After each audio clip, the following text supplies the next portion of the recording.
Hi there, guys. So we're about to start one of our last lectures. We have about 4 more lectures till the exam. Keep in mind, tomorrow you'll be registering in class. You'll do your pre-registration for the AP exam. And realistically, we have about 3 more in class days together before the big day. Hopefully you're following the regiment that I put out for you in terms of studying, and hopefully you got to review a lot of Unit 1 and 2 last night. There will be a study session tomorrow after school from 3 to 3:45, and I hope that you all will be there. So let's start. If you're using the chapter packet from the executive branch unit, you'll be on, I believe, page 9. There's a big box that says bureaucracy. So that's where we're starting.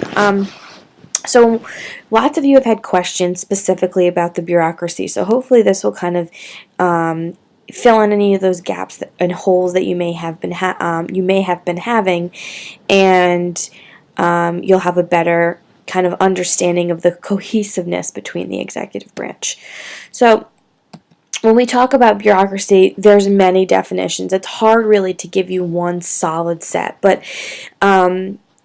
if we want to be at the most simplistic level, okay, these are the people who sort of really run the government, okay? I know that we think Congress, excuse me, the president, even the judicial branch, obviously they all have their role, but there are lots of people that make the 3 branches work.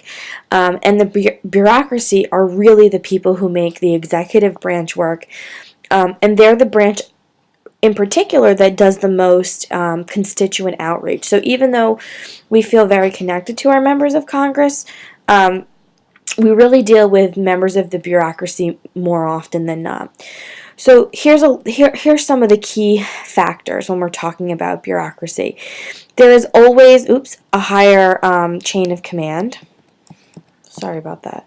There's always a higher chain of command when we're talking about that. In other words, you don't just become, the post office general. You have worked your way up through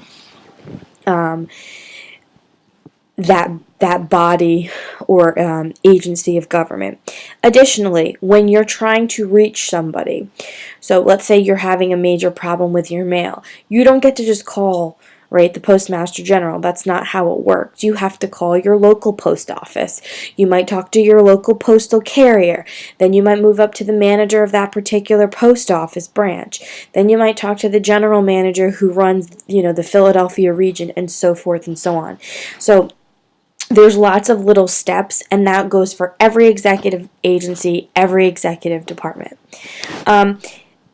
They were designed to be very much specialists in their particular area. So obviously something like the post office, they're not, they deal just with our mail system.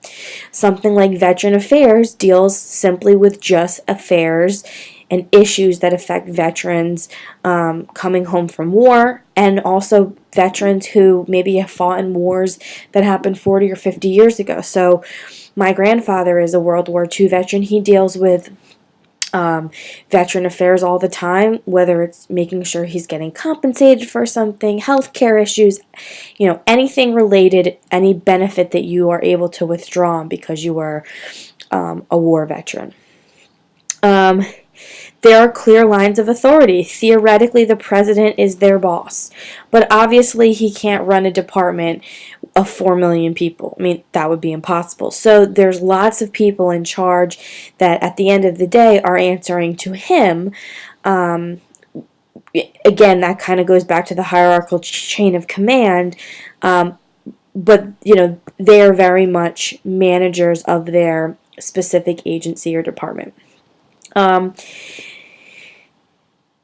It is supposed to be based on merit. So the whole idea behind the bureaucracy is that people wouldn't get rewarded simply because they knew someone. That is very much how our government tended to work, really in like the late 1800s, sometimes early 1900s. But today it's really based on, how long you've been there. So you get rewarded for things like seniority. You get rewarded for a job well done. and their job is to make decisions that benefit the entire nation or whatever specialization they have. So when Veteran Affairs work with Congress, to enact policy or something like that, they're doing it to benefit their particular interest group being veterans. Who are the bureaucrats? So when we add them up with members of the cabinet, and then of course the president, they really are, in some respects, the most representative branch of government, way more so than Congress and the judicial branch. Demographically, there's all kinds of people who work in the bureaucracy. Many are college educated, but again, there's some that aren't. It's sort of split half and half between male and female. Race is split, somewhat equally. And again, age, people, many of these people, are in their mid-40s if we take the average, but that means that could be people who are, fairly old working compared to people who are recently hired. So that's why that being your average age kind of tells us you really do have a wide range. If you look at the next kind of data-driven, people who work there tend to work there for a long time, and that's kind of how you can make a career out of it. And that's typically how you end up making the most money. So you might start as a postal carrier, making $16,000. You might start as a secretary in, the Department of Defense or something like that, making $30,000 a year. But then the more time you put in, right, there's that merit. So you get the benefit of seniority, you get the benefit of being a hard worker, you get the benefit of putting your time in. So as you see on that pay scale, the longer you work, the more you get paid. So you compare the general schedule grade to the average salary, and then you can see how many employees are getting that. So this data is a little bit old. It's from 2008, but in general, right, the salaries probably haven't fluctuated, I wouldn't say more than like $3,000. So it's a pretty typical salary scale. You can see if you itemize it. So lots of times you might hear the phrase being used that they're civilian employees. That means they work for the civil service, meaning you work for departments that affect the entire nation. So if you look on this table right here, they show the Department of the Defense, they show the Veteran Affairs, now Homeland Security, the Treasury and Justice Department, the Department of Agriculture or Farming. The Interior deals with things that happen inside the country. Health and Human Services, the Department of Transportation, Commerce, meaning business, the economy, State, Labor, Energy, Housing and Urban Development, Education, and then they list some of the non-cabinet agencies that I was talking about before, the Postal Service, Social Security, the Corps of Engineers. Those are the people who help when there's like disasters on the beach and they they put more sand in and they kind of help clean up those areas. They deal a lot with our waterways. NASA, the EPA, Environmental Protection Agency, Tennessee Valley Authority, and then the General Services Administration.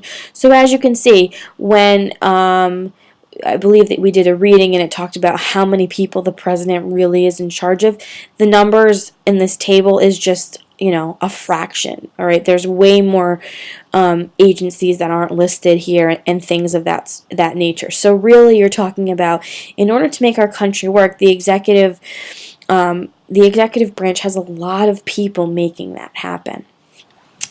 Most of the bureaucrats don't live in Washington. The Department of Defense or Postal Service are our two biggest branches. And I'm sure you can kind of figure out why, right? You might realize how many people, right? Delivering the mail might seem like a really simple thing, but it's obviously a huge undertaking.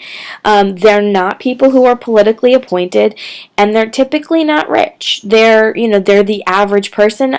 They tend to be good jobs to get because you tend to be union protected. The more time you put in, as you can see, the more money you can make. So if you're willing to kind of make a career out of it, you can kind of reap the benefits. You always obviously get your health care paid for, so they are good jobs to have. And also, you can almost always count on them. It's not like owning a business or something like that where your business might, go under, or let's say you work for a lawyer and he decides to retire, well, then you're out of a job kind of thing. We can pretty much always count on that there's always going to be a post office. People are always going to need to get things delivered via mail to their house. Even in times of, not being in war, there's always going to be someone who's going to be in charge of running the Department of Defense and needing all the things that come with that, particularly in a time where nuclear war is a real thing, and there's kind of tumultuous things going on in other nations. So working in a bureaucratic agency in some respects is a great job because it's a little bit safe. Okay, so let's talk a little bit about the powers that the bureaucracy has. And we're going to go, there's a chart, graphic organizer chart that you have that you'll be able to fill this stuff in. So here are the main things that they're able to do. 1 is rulemaking. 2, they become experts, so we're going to call that expertise. 3, hierarchy. 4, discretionary authority. And 5, delegated authority. So let's talk first about rulemaking. The bureaucracy helps to work out very small details of a law. They work with Congress using like the iron triangle formula, and we're going to look at that in a sec. But let's use this as an example. Let's say that Congress, and this actually isn't really, this is true. This is real life. Okay, Congress determines that food pyramid, theoretically. Okay, they work with the FDA to do that. Congress pass a law. Some portion of a school lunch has to consist of a fruit and a vegetable. Then it's up to the FDA, the Federal or Food Drug Administration. They have to decide what constitutes or what is technically a vegetable. And they can, obviously, is potato a vegetable or is it technically a starch? Ketchup. I know this sounds crazy, but if there's a certain percentage of tomato used in making the ketchup, it can constitute as a vegetable. Same thing with pasta sauce. So Congress makes this law. You have to do this. Okay, then it's one of these independent agencies that gets to kind of figure out all the small details behind it. Congress doesn't have time to determine what vegetables they want schools to serve. So they put the FDA in charge of figuring out, here's a list of acceptable vegetables. Those lists are then distributed to all kinds of public, private, charter schools all over the country. And it's up to those schools and or the companies, the catering companies that run those schools to fulfill it. So at any different point, if the FDA walks on into Mariana Bracetti Academy and says, what's your vegetable today? They can say, well, we'll give the kids this salad option. It has this much lettuce in it. It has this many carrots in it. It has this. So we fulfilled our quota. If they walk into a different school and they see cheeseburger as an option, and they see French fries as an option, and cookies, and then they see a piece of pizza, and they say, where's the vegetable? According to the FDA, they can say, well, we use this much pasta sauce, which counts as our tomato for our vegetable on our pizza, and they're good. They have to be able to make sure, right, schools have to make sure they're following and fulfilling the law. It's the FDA's job to figure out all those minor details so that people can follow the law. All those small questions. Because, of course, when you see that you have to serve a vegetable, well, then you need to really, really clarify what that means. That's their job. If you look at iron triangles, it makes a little bit more sense. So we talked about what the interest groups do earlier in the year. We talked about what the legislative committees do in our last unit. So now here's our final piece. So all three of these things make it happen. They're all part of the rulemaking process, okay? So the interest groups contact the legislative agencies and committees, and they're the ones who give information. The legislative committees, okay, They deal with providing them access and helping them, right? We know what they get in exchange for working for the interest groups.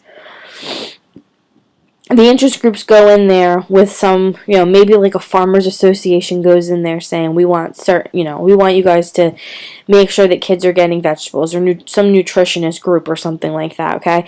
They work with the legislative committee. The legislative committee then, all right, has to fulfill so many constituent benefits, and to do that, all right, they work with the bureaucracy to figure out who's in control, first of all, of this new law that we're about to make. So what agency is going to be in control? Second of all, how much money are we going to give to it? And then they work together to figure out all the minor details. The bureaucracy agency also works with the interest groups to help figure out all those little details. And then in exchange on how the interest group kind of gets to get their ear is through lobbying, and also, getting people that work there, not necessarily jobs, but also creating jobs, okay? So now, because you have to figure out what constitutes as a vegetable, you might have to hire new people to do that, etc. So it helps to create jobs in that sense. So, as you can see, they're a vital piece of the puzzle. Okay, the interest groups and the legislative committees can't solely work together. They need the bureaucracy to enact and figure out all the minor details of the law and help get it to be put into practice. Okay, expertise. We just talked about this for a second. Many members of the bureaucracy work there their whole life, and because of that, they become, experts in their field. And the people who are higher up are more likely to trust the people who have been there for years and years when they're enacting policy, etc. So, as we know, the president gets to decide his cabinet. So, every between 4 and 8 years, there's going to be somebody new in office. And that typically means that there's somebody new cabinet member. So when the new Secretary of State gets hired, like John Kerry, when John Kerry was appointed and then his nomination was approved, he has all these people who are working under him who typically have been there longer. Now, sure, he might bring in some of his own personal aides and personal staff, but in general, he's not going to hire a new French ambassador. That doesn't really make sense. The French ambassador's probably been over there for 10, 15, maybe longer years. So when he has to deal with the French, he's going to trust this French ambassador who's been in this position for 10 or 15 years. Same thing, okay, when you're talking about something like Secretary of Defense, okay? There's a whole list of people working for the Department of Defense who have been there longer. When some crisis happens, sure, if that guy's going to be the one communicating with the president and helping to give the president options for making a tough choice, but certainly he's going to consult with people who have been around since the Cold War, since the Gulf War, at the beginning of 9/11, now Iraq War, okay? They're going to use each other, and the new person in the higher position, in the specifically cabinet position, are going to use the people who have been working there longer. Speaking of hierarchy, sometimes this gets confusing because it seems like, okay, well, so there's a power structure. Not really. It's just mostly how it works. When you're talking about the work environment, when you're talking about the connection to the citizens' environment, there has to be a chain in which you follow. So let's say my grandfather wants to file a claim with Veteran Affairs, okay? He can't just call up the Secretary of Veteran Affairs.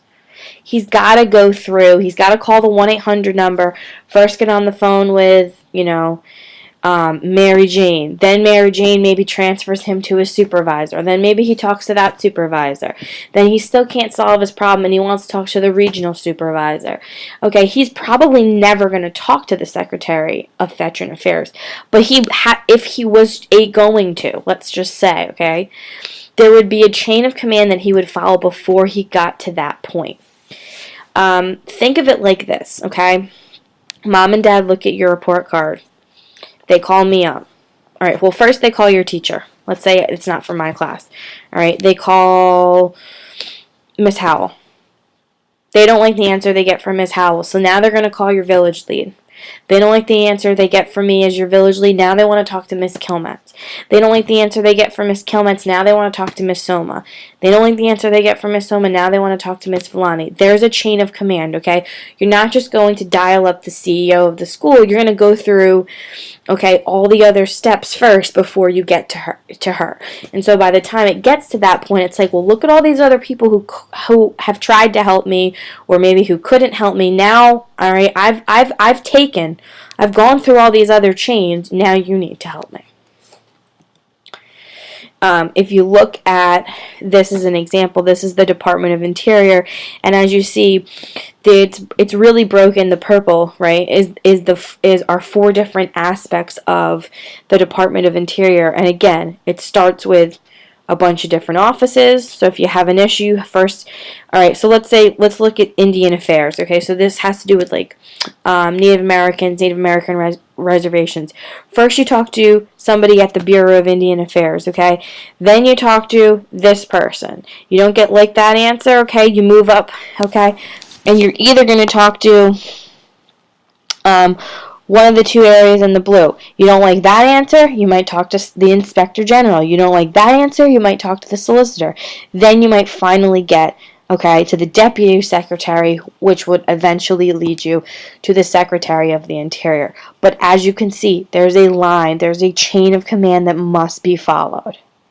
And you can look, and this was just one example, and so you can look at that more closely to get a better idea. But as you see, right, so obviously, these are not just one person. The Bureau of Indian Affairs isn't run by one human being. You know, that might be being run by 10,000 human beings. And then the next chain of command is run by another 10 or 15,000 people, so on and so forth. So the idea here is the people who are working in all of these sub-offices or subdivisions of whatever department we're talking about, it takes a lot to run it. These are not one-man shows. These are thousands of people working together to make sure it goes smoothly. Alright, next thing, discretionary authority. A lot of members of the bureaucracy are able to make judgment calls.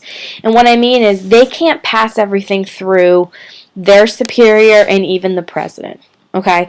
The president on any given day probably has no clue what's going on in the Bureau of Indian Affairs. He can't. Think about that. He can't. Unless it's a major crisis, the president typically doesn't know about it. The president doesn't even know half of the people's names that are working for him. He can't. He's got to trust that the people he puts in those position of powers put other people in position of powers who put other people in a position of power to do a good job hiring, firing, and maintaining staff, first of all. Second of all, he also has to make sure, and everyone underneath him, that whoever they're hiring is able to make a judgment call. The cabinet and the president cannot manage every small detail. They only are able to manage the big crises. So let's go back to my grandfather, okay? He calls up Veteran Affairs. He goes through 5 different areas before he talks to someone in charge. The person at the VA decides whether or not they're going to accept my grandfather's claim or reject it. And it'll follow some certain guidelines, but at the end of the day, there might be times where they have to decide, you know, yeah, we can push this guy through and get him his money or something like that, or no, we can't. The President of the United States is never going to know about my grandfather's claim. He's never going to know about the guy who decided whether or not my grandfather's claim was accepted or rejected. That's just how it works. That's a little bit different than delegated authority. So there are specific times when Congress does pass a law that federal agencies, departments have to follow, and they do tell them very specifically what they are allowed and not allowed to do. So back to that FDA example, okay, Congress sets guidelines for how the kinds of lunches they want in schools, and then they leave the agency out to work the details. So they might tell them, okay, here's an acceptable vegetable, but they're not going to create that list. They're going to let the agency do that. Another example could be something like and this actually happened a few years ago, Congress decides they're going to set a nationwide standard on emission standards for cars, so basically how much pollution your car emits when you're driving it. The Environmental Protection Agency, the EPA, is in charge of that, but Congress is going to let them figure out how are you going to regulate it? How are you going to make sure that each state is following the guidelines that we've set forth? How are you going to make sure each state, fulfills their obligation to the law? Like anything, there's going to be limits. So there are limits on bureaucratic power.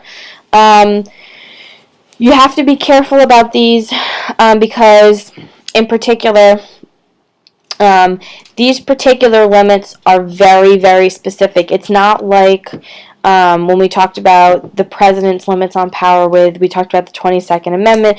They're not, they are laws, okay, but some of them have been carried out over time where they've kind of transformed into new things. So some of the limits are applied in different ways than they would have been maybe 10 or 15 years ago. And here's a good one, okay, the Hatch Act. Bureaucrats can't use company time or resources to campaign. So Obama can't have the Bureau of Indian Affairs campaigning for him when he's running for re-election. All right, that couldn't have happened. That's against the law. Additionally, because these people have very specified budgets set forth by Congress, they have to obviously always show an accounting. The reason why something like the Hatch Act came about is because it happened before. I'm going to give you an example. This happened pretty recently, 2008. One of the people working in a bureaucratic agency, he was in sheriff in Florida. All right, he went on stage at a rally and spoke on behalf of presidential candidate at the time, John McCain. That's against the law. You can't be being paid by the government. So when we say company time, we're meaning U.S. All right, U.S. government is your company.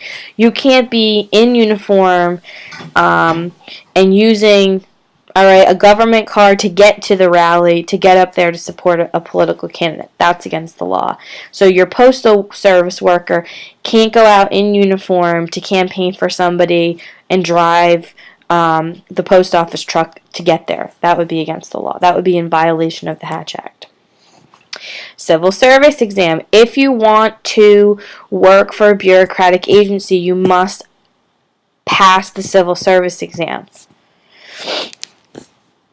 It doesn't matter. You could have a Harvard degree. If you can't pass the civil service exam, you cannot work for one of the bureaucratic agencies. Bottom line, plain and simple. The whole idea behind this was to make sure that people weren't just rewarding their friends, their family members, and that you weren't being kind of hand-selected. You were supposed to be being hired from a pool of eligible people. So if you want to work for a government agency, you have to pass the civil service exam. And then you kind of go into a hireable pool. That's how it works. Pendleton Act. They also made sure that public employees passed the civil service exam. And this is the thing that creates kind of, rewarding people. So also, each time you kind of want to move up in the chain of command, there might be other exams, kind of like addendums to the civil service exam that you would have to be able to fulfill in order to kind of move up. So I'm thinking of my aunt in particular. She works for the post office, and to get into kind of like the management aspect, she had to know different laws and stuff like that. So obviously before she got hired, she passed the civil service exam, but she had to take something else in order to move up in the chain of command. So once she passed that exam, she was able to be hired for that new position. You also can't fire a bureaucrat for political reasons. So if you want to walk around and say you're a Republican just because your boss is a Democrat doesn't mean he can fire you. So the Pendleton Act really made sure that people were being hired and fired for the appropriate reasons. Okay, it keeps everybody sort of in check that way. The question here is the bureaucracy accountable? So here's some of the things that we know they can do. Here are some of the limits they have. But how do we make sure that they answer to the president, Congress, and then, of course, the judiciary? So we know that the president has the power to appoint and remove anybody in charge of the agencies or departments. He or she someday can reorganize the bureaucracy if needed. The president is the one who makes changes in the budget proposals, and they're the ones who can issue executive orders to kind of overpass them if needed. They also can reduce an agency's budget, so they can make an agency that's, maybe not, like NASA, okay? Obama has totally reduced their budget because we're not putting rocket ships into space anymore. So even though we're still involved in NASA and we're not going to dispel NASA and get rid of it, okay, we're not using it at the same capacity. So you take money from an agency like that and you might put money into something like the Department of Homeland Security because that's more at the forefront right now. Terrorism, obviously, is still a major concern. Okay, Congress. Congress are the ones who pass the laws that affect how the agencies function. They might get rid of existing programs that no longer are necessary.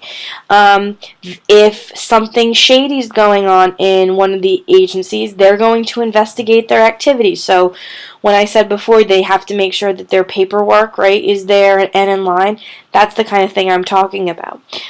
They might give recommendations to the president on who they should appoint. Of course, they're going to approve his appointments when we're talking about like cabinet members and not cabinet members, I'm sorry. When we're talking about, obviously, judicial appointments, but in particular ambassadors and things like that, they're going to have to approve those appointments. They're going to write legislation to limit, okay, how the bureaucracy uses their money. They also might write a law to limit what we call the sunset clause. It limits the agency's life, so how long they're going to exist. And then the judiciary, what can they do? Well, they get to decide and determine if the bureaucracy ever acts outside of their powers, and making sure that they're keeping and maintaining constitutionality, making sure they're following the Constitution and not violating any aspect of it, and then making sure that individual rights within the Constitution are being withheld and upheld by the bureaucracy. Okay, so now there's a little chart on your unit packet that deals with the structure. So, okay, when we use the word bureaucracy, we could be talking about four major things. The first is the cabinet. These are the major units, okay, that conduct the broad, so overall, general areas of government operation. The cabinet departments are appointed by the president. This is his team of advisors, colleagues. This is his, he hires people close to him who are experts in their field who are going to give him advice. 60% of the federal workforce, so 60% of the people who are working for the federal government work for one of the cabinets. The departments, some of them are larger and smaller. Some of them have more access to the president. Some of them obviously have more prestige, so that the Secretary of Defense has a little bit more prestige than the Secretary of Energy. Secretary of Education, okay? Defense is one of the major things that we spend money on in our government. Each of them is headed by a secretary, with the exception of the Justice Department, that's headed by the Attorney General. So their access to the president and the kind of relationship they have with him is different, and obviously they're only talking to him about their specific issues. So when they have a cabinet meeting, the Department of Defense isn't probably putting too much isn't putting too much of his or her opinion when the Department of Energy is putting forth a plan for reducing gas emissions or for, solar panels or something like that, because the Secretary of Defense's expertise is in defense. The Secretary of Defense's expertise is not in solar power, and vice versa. The Secretary of Energy is probably not giving his or her opinion when the Department of Defense is talking about, a threat from Russia or something like that. If you look at the way it's structured, I just gave you, this is not a comprehensive list, okay? But if you look right now, there's 16 department agencies, so this only gives you kind of a little overview, but as you can see, they're broken into many different things. So if you look at the Department of Health and Human Services, they have all those different agencies underneath them, the FDA, the NLM, the NIH. So the CDC, Center of Disease Control. So, again, each of these departments is also broken up into different subdivisions. And you saw the Department of the Interior one before. Obviously, Department of Veteran Affairs has lots of things. Same thing with agriculture. So this only kind of gives you a peek. But you can see, this is just some of the way it looks. So you have all of these kind of larger departments, and then each is broken down into more subdivisions. And it would be impossible to try to memorize all of this. So just knowing how the structure works will be helpful for you. Independent executive agencies, they kind of sort of look like a cabinet department, but they're not. All right, they smell, taste like one, but they're not actually one. They're a little bit more detailed in their expertise than a cabinet department. They usually serve just one specific purpose. So the CIA is not, okay, it's not a cabinet issue. It is what we call an independent executive agency. It's part of the executive department, but it's an agency that deals primarily, right, or not primarily, yeah, solely with Central Intelligence. So what are they worrying about? They're worrying about foreign nations. The FBI is an independent executive agency. They worry about things going on in our country. The FBI deals primarily, once in a while, the CIA and the FBI work together to deal with, it could be an international domestic issue, obviously, but primarily they each have a very specific and separate role and function. FEMA deals with emergencies. If there's no disasters, FEMA's job is really easy. When things like what just happened last week in the West with all those tornadoes, brush fires, hurricanes, all of those things, whose job is it to take care of it? FEMA. Their job is just dealing with emergency management.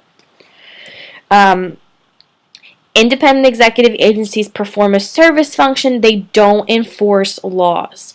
So this can get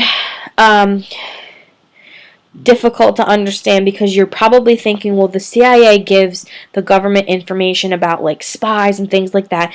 That, if somebody's a spy, that is breaking the law. Technically, right, but the CIA doesn't file the lawsuit. The CIA doesn't deal with them breaking the law. That would be the judiciary that deals with them. The CIA simply hands over the information and lets the other people who are in charge of enforcing the law deal with it. Okay. These are different from regulatory commissions. And we learned about one earlier in the year when we talked about the FCC. Okay, so the FCC, if you remember, their specific job was to regulate what happens in the media, to make sure that particularly broadcast media, all right, is free from cursing and things like that.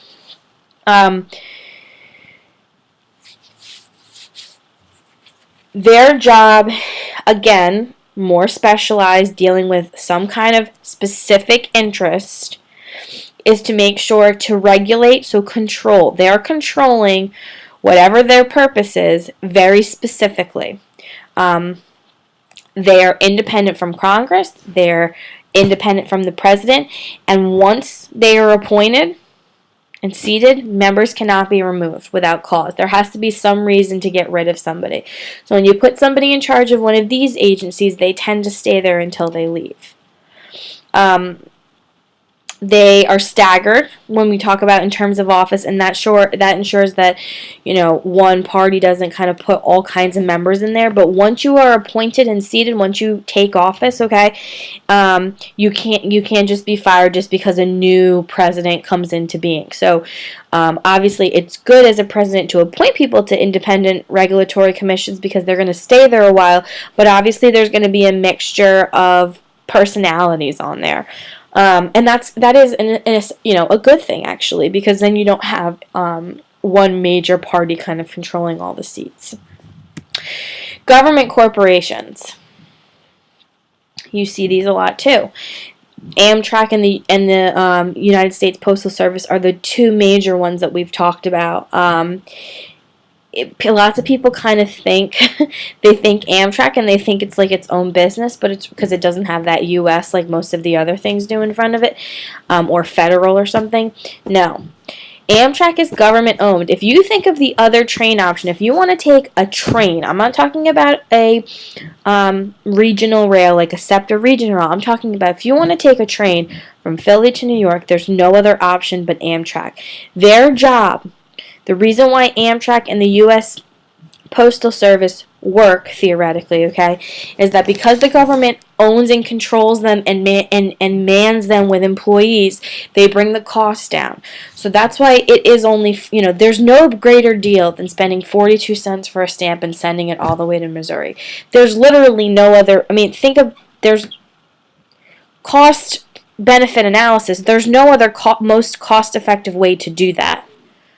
If you went to FedEx and you want to send a letter from here to Missouri, it's going to cost you at least $2. There's no cheaper way to ensure that it's not only is it going to get there, but it's going to get there fairly quickly for 40 cents. Okay, so same thing with Amtrak. If there was all different kinds of private agencies, trains would be extremely expensive. And because the government built those train tracks, right? You probably have to think way back last year when we talked about things like the Transcontinental Railroad. Amtrak makes sense because they're government-maintained railroads. They were government-built railroads, and the government can control them better. They are not profitable. They're supposed to theoretically break even. In other words, break even meaning paying their employees. They don't make a lot of money for the government, rather, but the purpose of them to exist is to be a service and a benefactor for the constituents. If you think of something like the airplane industry, nobody owns the sky, theoretically.